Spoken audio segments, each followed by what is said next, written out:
1947. Location, British India.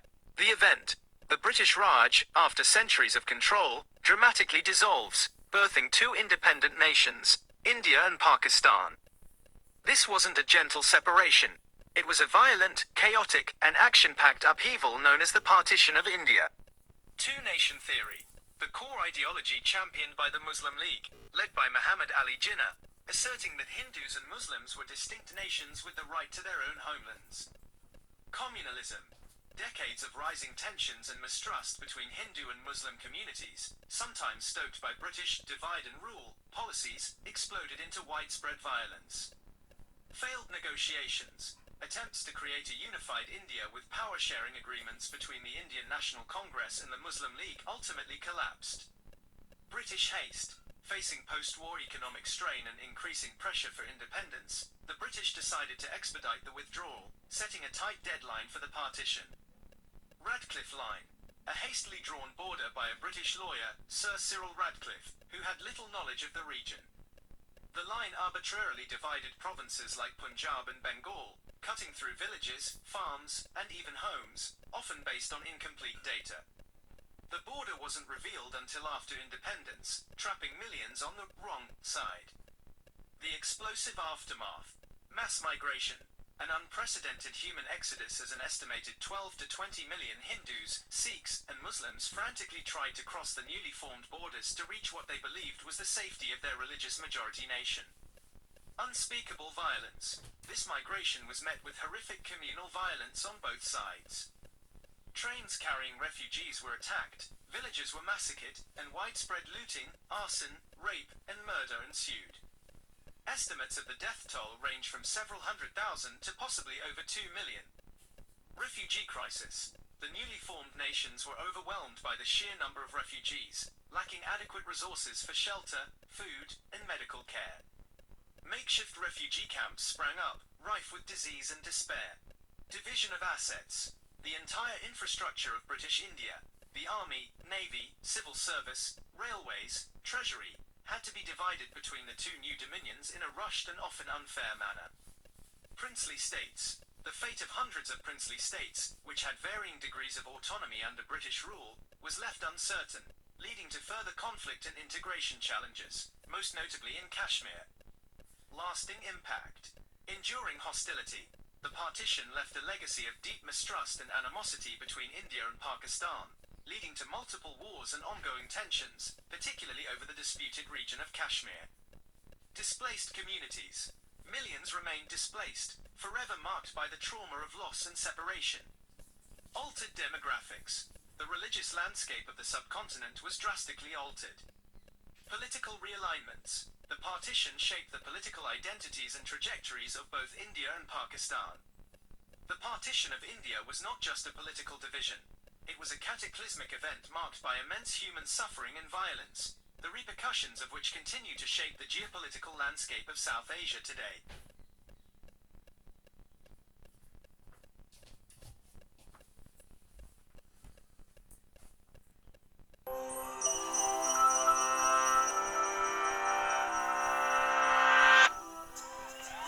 In August 1947, India gained independence after 200 years of British rule. What followed was one of the largest and bloodiest forced migrations in history. An estimated 1 million people lost their lives. Before British colonization, the Indian subcontinent was a patchwork of regional kingdoms known as princely states, populated by Hindus, Muslims, Sikhs, Jains, Buddhists, Christians, Parsis, and Jews. Each princely state had its own traditions, caste backgrounds, and leadership. Starting in the 1500s, a series of European powers colonized India with coastal trading settlements. By the mid-18th century, the English East India Company emerged as the primary colonial power in India. The British ruled some provinces directly, and ruled the princely states indirectly. Under indirect rule, the princely states remained sovereign, but made political and financial concessions to the British. In the 19th century, the British began to categorize Indians by religious identity, a gross simplification of the communities in India. They counted Hindus as majorities, and all other religious communities as distinct minorities, with Muslims being the largest minority. Sikhs were considered part of the Hindu community by everyone but themselves. In elections, people could only vote for candidates of their own religious identification. These practices exaggerated differences, sowing distrust between communities that had previously coexisted. The 20th century began with decades of anti-colonial movements, where Indians fought for independence from Britain. In the aftermath of World War II, under enormous financial strain from the war, Britain finally caved. Indian political leaders had differing views on what an independent India should look like. Mohandas Gandhi and Jawaharlal Nehru represented the Hindu majority and wanted one united India. Muhammad Ali Jinnah, who led the Muslim minority, thought the rifts created by colonization were too deep to repair. Jinnah argued for a two-nation division where Muslims would have a homeland called Pakistan. Following riots in 1946 and 1947, the British expedited their retreat, planning Indian independence behind closed doors. In June 1947, the British Viceroy announced that India would gain independence by August and be partitioned into Hindu India and Muslim Pakistan, but gave little explanation of how exactly this would happen. Using outdated maps, inaccurate census numbers, and minimal knowledge of the land, in a mere 5 weeks the Boundary Committee drew a border, dividing 3 provinces under direct British rule: Bengal, Punjab, and Assam. The border took into account where Hindus and Muslims were majorities, but also factors like location and population percentages. So if a Hindu majority area bordered another Hindu majority area, it would be included in India. But if a Hindu majority area bordered Muslim majority areas, it might become part of Pakistan. Princely states on the border had to choose which of the new nations to join, losing their sovereignty in the process. While the Boundary Committee worked on the new map, Hindus and Muslims began moving to areas where they thought they'd be a part of the religious majority, but they couldn't be sure. Families divided themselves.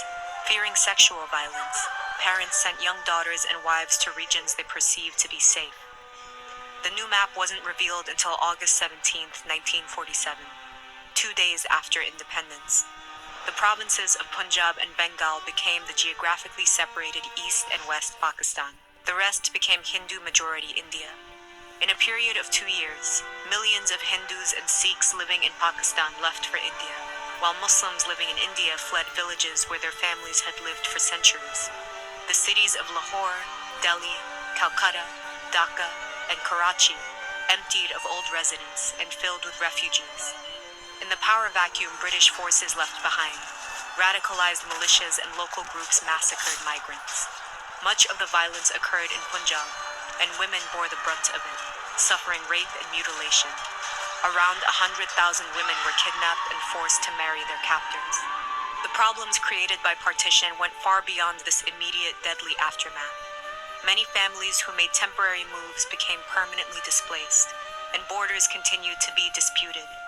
In 1971, East Pakistan seceded and became the new country of Bangladesh. Meanwhile, the Hindu ruler of Kashmir decided to join India, a decision that was to be finalized by a public referendum of the majority Muslim population.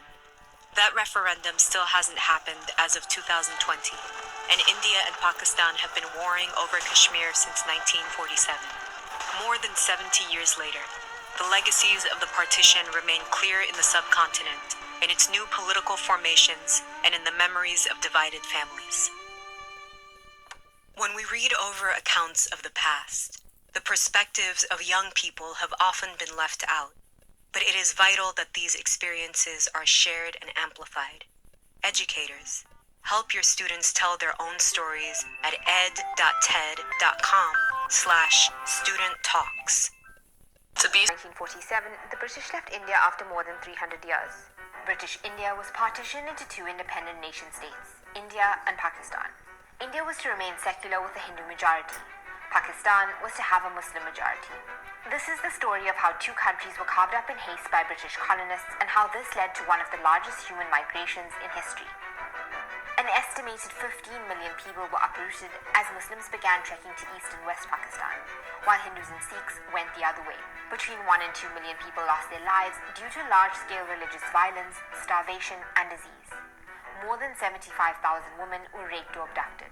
But how did this religious hatred spark so much violence? To understand this, we have to look at Britain's rule of India. Tensions between Hindus and Muslims did exist before the British Raj was established, but many Muslims, Hindus, and Sikhs also coexisted peacefully. When the British came to rule, they used a now infamous strategy of divide and rule. They enforced specific measures like the scientific census in 1871 and the formation of a separate electorate for Muslims, which led to the evolution of rigid religious identities. These identities became more important than language or ethnicity and were used to pit people against one another so that the British could consolidate their own power. Mistrust between Hindus, Muslims, Sikhs, and Christians began to grow. How did this lead to the country being partitioned? Indians had long wanted independence from repressive British rule. During World War I, Britain introduced the Defence Act of India, which gave them indiscriminate power to lock people up without trial and restrict freedom of speech and movement. In 1919, British soldiers massacred unarmed Sikh men, women, and children who had gathered to celebrate the Sikh New Year in Jallianwala Bagh. Some say the massacre marked the beginning of resistance against colonial governance. But to understand how and why the country was partitioned, we also need to understand the political players at the time. This is Jawaharlal Nehru and Mahatma Gandhi. They were leaders of the Congress, a Hindu-dominated secular political party which spearheaded the independence movement. They wanted a united, secular India. This is Muhammad Ali Jinnah. He was the leader of the Muslim League. He also wanted independence and initially backed Hindu-Muslim unity. But by the 40s this changed and he wanted an independent state for Muslims. In 1939, Britain dragged India into World War II. Most Indians were not happy about it. Nehru and Gandhi refused to fight. They initiated the 1942 Quit India movement, a movement to have the British leave India entirely that resulted in nationwide protests against British rule. In 1943, famine hit Bengal. Up to 3 million people lost their lives, and many Indians believe that the famine was caused by colonial exploitation. At the end of World War II, Britain was cash-strapped. They realized they couldn't afford to run India much longer. They decided they would withdraw from the subcontinent, but didn't put a date on it. With talk of a transfer of power, tensions ran high in the country. Muslims were concerned that they would be vulnerable in a Hindu-majority country. Hindus, on the other hand, didn't want the country to be broken up. The Muslim League called for a strike in Kolkata to demand a homeland in August 1946. The protests went bad and sparked the Great Kolkata killings. Between 4,000 and 10,000 people were killed in the riots. It also sparked riots and killings in other parts of the country. The British were afraid that this kind of violence would lead to a civil war. They decided that they wanted to speed up their exit from India and wash their hands of any potential conflict. The British PM announced that India would gain its independence no later than July 1948. But all that changed when a new viceroy to India and minor royal, Lord Louis Mountbatten, was appointed in March 1947. His job was to resolve the issue of partition by negotiating between Nehru and Jinnah and try to get Britain out of the country as soon as possible. In June 1947, he made a shock announcement. The country would be partitioned. India would be independent by August 1947, almost a whole year earlier than intended. But who would divide the Indian Empire?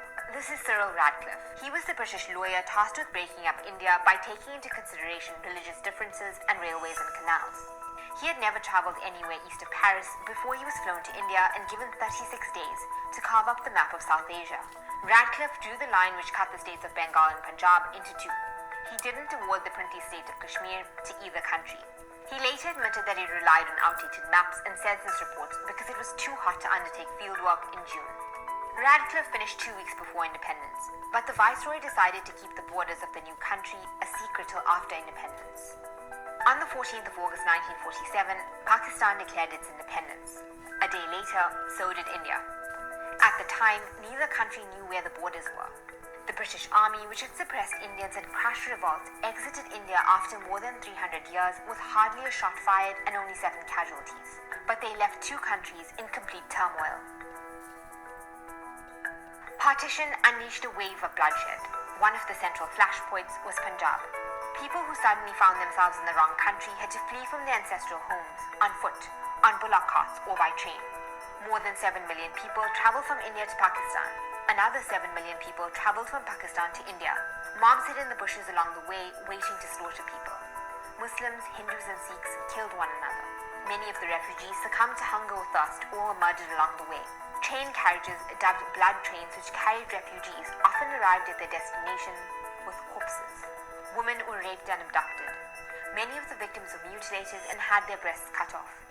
Pregnant women attacked by mobs had their bellies cut out of them. Even children weren't spared. Some women were killed by their own fathers and brothers so they wouldn't be captured. Other women committed suicide by throwing themselves into wells to avoid abduction and preserve their honor. Homes and businesses were looted and burnt down. Some have likened the horrors of partition to the Holocaust.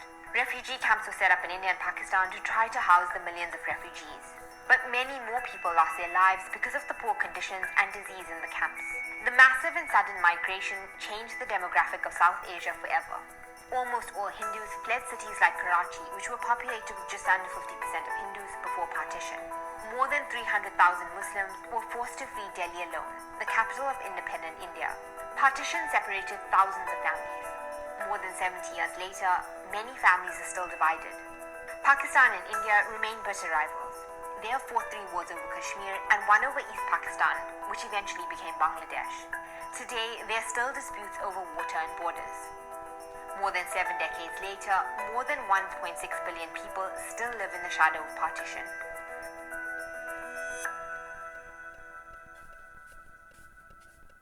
This hour here on Sky News, the President Donald Trump has put on his social media channel Truth Social that a full and immediate ceasefire has been agreed between India and Pakistan.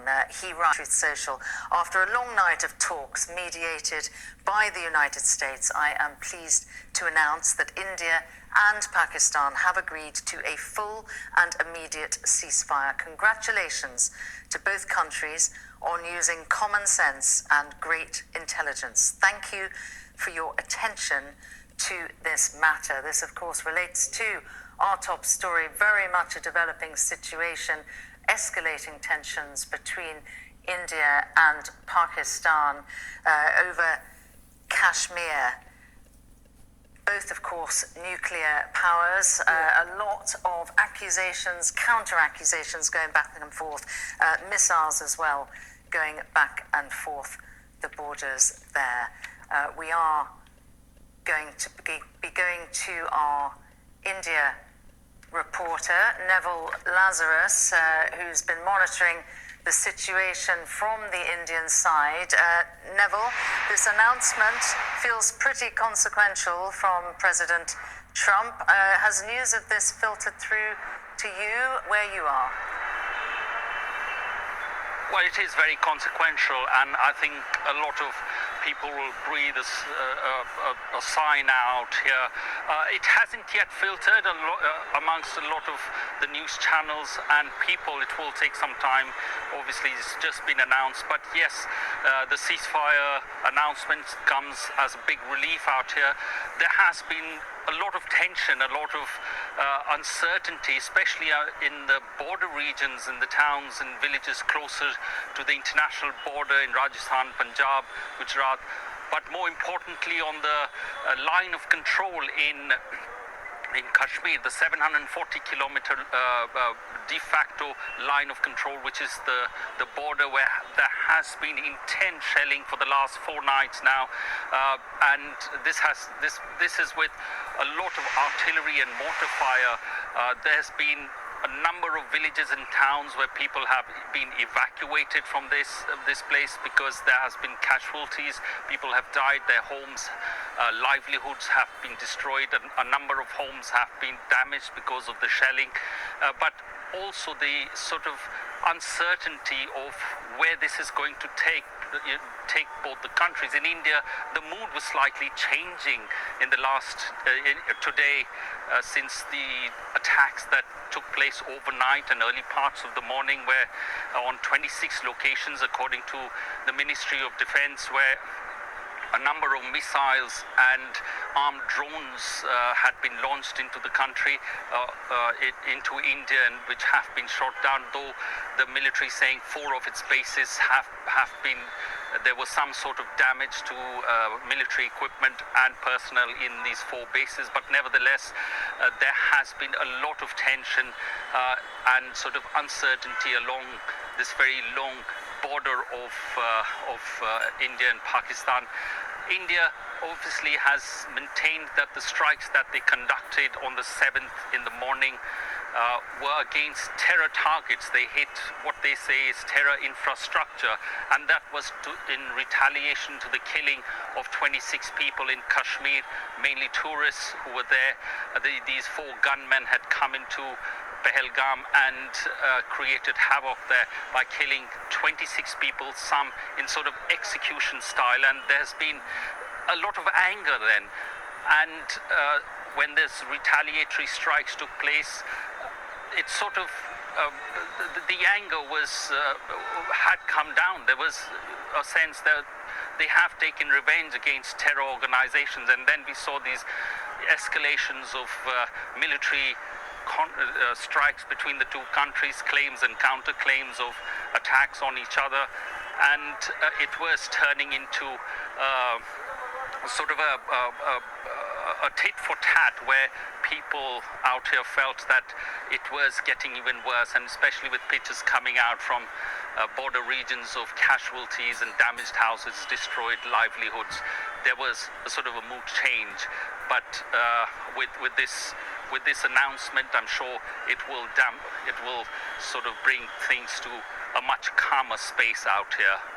Yes, we should say that this post from President Trump was only put up some 10 minutes ago, so this is very much developing news. The United States, Neville, claiming credit for mediating this. I know I'm sort of inviting you to speculate somewhat, but what do you think would have taken place diplomatically to get to this point? Well, there was a lot of back-channel diplomatic effort right from the beginning, because after the 22nd attacks in India, there was this anger and sort of uproar in the country. There was pressure on Prime Minister Modi for retribution, and I think the sense with the international community was that they needed to de-escalate or sort of tone down the rhetoric out here, which then took the form of these attacks on terror organizations, terror infrastructure, which India says they conducted in Pakistan, not only in the sort of Pakistan-administered Kashmir, but also across the international border on sovereign land in Pakistan, which was one of the first that India has done. And after that, there's been these escalations of tensions and military hostility between the 2 countries. Obviously, with both countries being nuclear-armed neighbors, and with decades of hostility and mistrust between these 2 countries, there was a danger of this becoming a flashpoint. That's when the Americans, Saudi Arabia, UAE, Russia, and even China had to sort of play their part. A lot obviously done by the United States.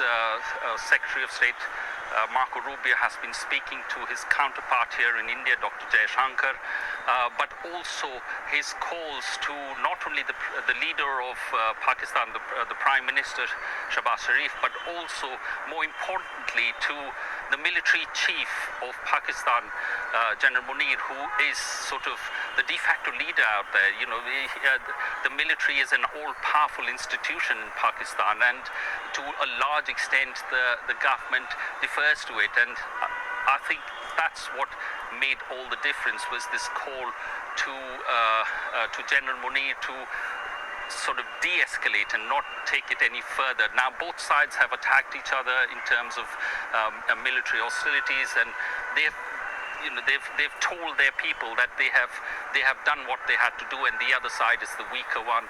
Both sides claiming sort of a moral victory over what's taken place, and therefore they both feel they have won in some way or the other. Here, Prime Minister Modi and his government is elected.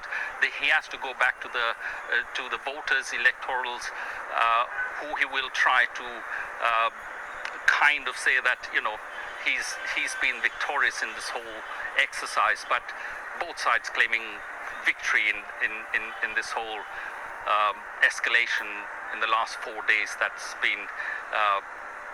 put both this region in sort of turmoil and uncertainty. At Marks Electrical, we not only deliver our domestic appliances next day, we also install integrated appliances. Our in-house team are trained in gas and electric appliance installation. And when you buy any appliance, Marks Electrical will take away your old one for free. Yes, that's right. We'll recycle your old appliance for free. Plus the Uncertainty. And Neville, if we take at face value this announcement from President Trump of a full and immediate... And uncertainty. And Neville, if we take at face value this announcement from President Trump of a full and immediate ceasefire, what happens next? It doesn't just revert to normal, does it, as you were? Presumably, to maintain this ceasefire, there needs to be some further diplomatic, some practical things that take place to ensure that that holds. Unfortunately, the diplomatic maneuvering between the two countries is very, very little. There is no talks between them. I mean, especially after the attack that took place on the 22nd of April and the brutal killing of the 26 innocent civilians in Kashmir. India went on a diplomatic offensive. It expelled military advisors, Pakistani military advisors at the High Commission out here. That happened, and various other issues of diplomacy were implied into it. And we also saw India suspending the Indus Water Treaty now, which is a very important treaty for Pakistan, which sort of has this writing in it that Pakistan gets almost 80-90% of the Indus waters for its agriculture and for its irrigation, which is very, very important for the country's survival. And since that suspension, Pakistan said that this it will take as an act of war. Now, there is very little talk between the two countries diplomatically, and it's going through a third party or a fourth party, and that's what we all fear out here, that after this, will there be any sort of mechanism where there will be sort of the ceasefire will hold, and which is very important, and it will sort of challenge the international community to make sure that this ceasefire holds for the next week, days, months, years. We did see what happened in 2019 with that attack on an Indian convoy, which killed 40 paramilitary personnel, and then India conducted strikes across the border in the Pakistan-administered Kashmir. It went into a military escalation. A ceasefire was brought in, and it did hold till what happened on the 22nd of April this year. So it is going to be a real challenge for the international community to try and maintain and keep the ceasefire between two nuclear-armed neighbors. Well, I should just update you that this has been confirmed now on social media by Pakistan's Foreign Minister Ishaq Dar, who has confirmed that Pakistan and India have agreed to a ceasefire with immediate effect. So confirmation there from Pakistan's side. Well, we are still to hear from the Indian side. I haven't seen any confirmation of this, but I'm sure it will take place. We will shortly have some sort of statement from the Foreign Ministry and maybe from the Prime Minister's office. But I think a big sigh of relief for everyone, particularly people who are living close to the border, close to the line of control in Kashmir, and closer and also towards the international border, which the states of Punjab, Rajasthan and Gujarat are there. And there will be a big sigh of relief, I think, now from everyone if this holds. India. Be hearing some confirmation from the Indian administration sometime very soon.